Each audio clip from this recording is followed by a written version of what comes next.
15 তারিখের এই দিনগুলোকে, এই দিন প্রত্যেক মাসের এই দিনগুলোতে রোজা রাখা সুন্নাত। নবী করিম সাল্লাল্লাহু আলাইহি ওয়াসাল্লাম বেশ গুরুত্বের সাথে এই দিনগুলো রোজা রাখতেন এবং সাহাবায়ে কেরামকে, আবু হুরায়রা রাদিয়াল্লাহু তাআলা আনহুকে, আবু যর গিফারী রাদিয়াল্লাহু তাআলা আনহুকে, বিভিন্ন সাহাবীকে তিনি ওসিয়ত করেছেন রীতিমতো এই দিনগুলোতে রোজা রাখার ব্যাপারে। সহিহ বুখারীতে একটা হাদিস রয়েছে, আব্দুল্লাহ ইবনে আমর ইবনে আস রাদিয়াল্লাহু তাআলা আনহু থেকে বর্ণিত হয়েছে, নবী সাল্লাল্লাহু আলাইহি ওয়াসাল্লাম ইরশাদ করেছেন, প্রত্যেক মাসে 3টা রোজা, এর কারণে তুমি যে সওয়াব পাবে, এর কারণে আল্লাহ তাআলা তোমাকে প্রত্যেক সওয়াবকে 10 গুণ বাড়িয়ে দিবেন।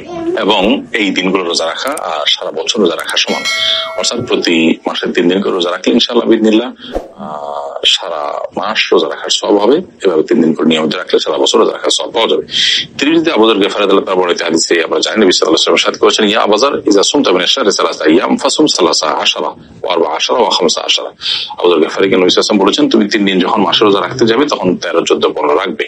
এবং তিনি ওসিয়ত করেছেন, এজন্য এই দিনগুলোতে রোজা রাখা জরুরি। এছাড়া রুকিয়া বিশেষজ্ঞগণ তারা বলেন যে সেহের, ব্ল্যাক ম্যাজিক আজকাল ঘরে ঘরে মানুষ এটা দ্বারা আক্রান্ত, এটা থেকে আত্মরক্ষার জন্য বিজয় রোজার বিশেষ উপকারিতা রয়েছে, এর বিশেষ সুফল আছে। এই জন্য যাদের 13, 14, 15 এই দিনগুলোতে আমাদের রোজা রাখতে সচেষ্ট হওয়া উচিত। স্বাস্থ্যের জন্য এটা ভালো, মাঝে মাঝে রোজা রাখাটা। অতএব সেই দিক থেকে বিজয় রোজা রাখার অভ্যাস আমাদের করতে হবে।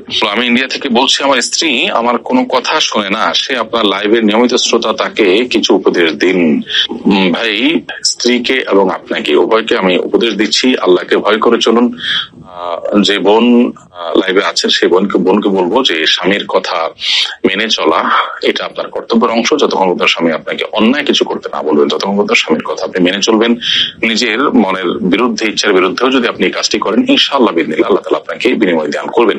আজকের পৃথিবীতে তথাকথিত নারীবাদের নামে আমাদের বোনদেরকে নানাভাবে প্ররোচিত করে তাদেরকে স্বামীদের অবাধ্য করা হচ্ছে বা সংসার গুলোকে ভেঙে খানখান করে দেওয়া হচ্ছে। আমরা শয়তানের সেই সমস্ত ফাঁদে পা দেওয়া উচিত নয়।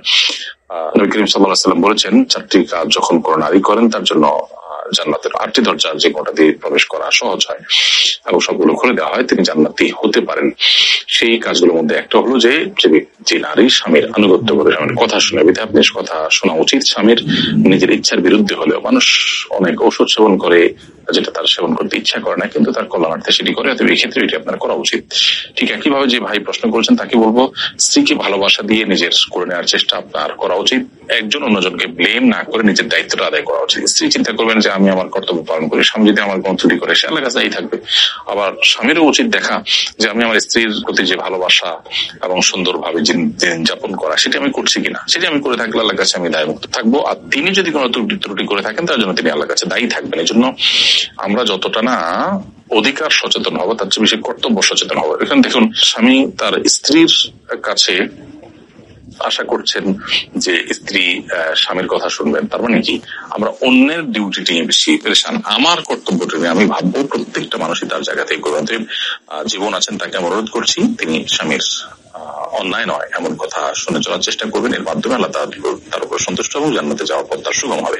আর স্বামীর উচিত স্ত্রীর কর্তব্যের কথা চিন্তা যতটুকু করবেন তার সাথে নিজের কর্তব্য সঠিক আদায় করার চিন্তা করবেন।